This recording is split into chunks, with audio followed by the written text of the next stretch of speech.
میں آپ سے بات کرنے جا رہا ہوں وہ ہے کہ ایک کیمیکل یوز ہوتا ہے یہ جو پروڈکٹس ہوتی ہیں پلاسٹک کی ری یوزیبل پروڈکٹس، اور اس کے علاوہ جو ہم یہ کین فوڈ جو خریدتے ہیں جیسے چک پی کے کین ہوتے ہیں، بینز ہوتی ہیں، کیرٹس، اور یہ آپ پکچر دیکھ رہے ہوں گے،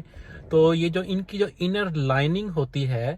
وہ اس پہ ایک اسپیشل قسم کا ایک کیمیکل لگا ہوتا ہے جسے کہتے ہیں BPA۔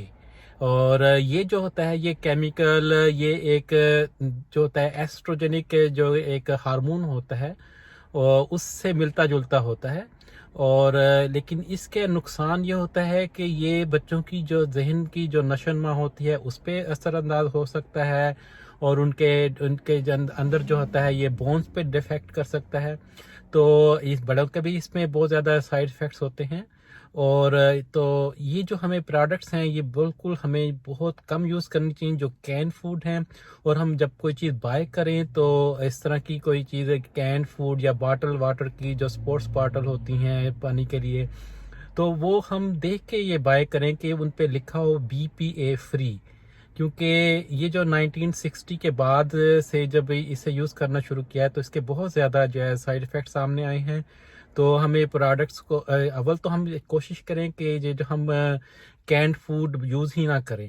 کین فوڈ جو ہے ہمیشہ کوشش کریں فریش فوڈ یوز کرنے کی، اگر کین فوڈ یوز کرنا بھی ہو تو بہت کم بائی کریں۔ بہت ایزی لگتا ہے کہ آپ نے کین کھولا اور اسے یوز کر لیا، خاص طور پہ یہ چک پیز ہو گئی اور مشرومز ہو گئیں اور بینز ہوتے ہیں، ان کے کین کھولے اور فوراً اس میں ڈال لیے۔ اسپیشلی اگر آپ کے گھر میں بچے ہیں تو آپ ان کو نہ یوز کریں۔ اگر آپ نے ضرور فروزن یا ریڈی ٹو یوز پروڈکٹس کرنی ہیں تو کوشش کریں کہ فروزن جو پلاسٹک کے بیگز میں ہوتی ہیں، پیز وغیرہ، بینز اور ویجیٹیبلز وہ یوز کریں۔ کینڈ فوڈ جو ہوتا ہے وہ نقصان دہ ہوتا ہے، یہ بالکل فریش فوڈ کا نعم البدل نہیں ہو سکتا۔ آپ چک پیز جو چنے ہوتے ہیں ان کو رات کو سوک کریں اور پھر یوز کریں، یہ ٹائم کنزیومنگ ہوتا ہے، لیکن وہ بیسٹ ہے۔ کین فوڈ کے جو آپ کو یوز کرتے ہیں اس میں جو لکوڈ ہوتا ہے اس میں بھی نائٹروسامین ہوتا ہے، وہ معدے کا کینسر کر سکتا ہے۔ تو یہ آج کی میری ٹپ تھی، آئندہ آپ کبھی کوئی کین فوڈ بائی کریں تو دیکھیں کہ اس پہ جو ہے وہ BPA فری لکھا ہوا ہو،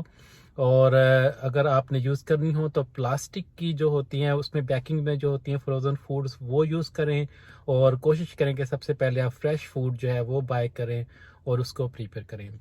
تو انشاءاللہ تعالیٰ اگلی ٹپ پر آپ سے پھر نئی کسی چیز کے ساتھ ملاقات ہوگی، تب تک کے لیے مجھے اجازت دیجیے۔ اللہ حافظ۔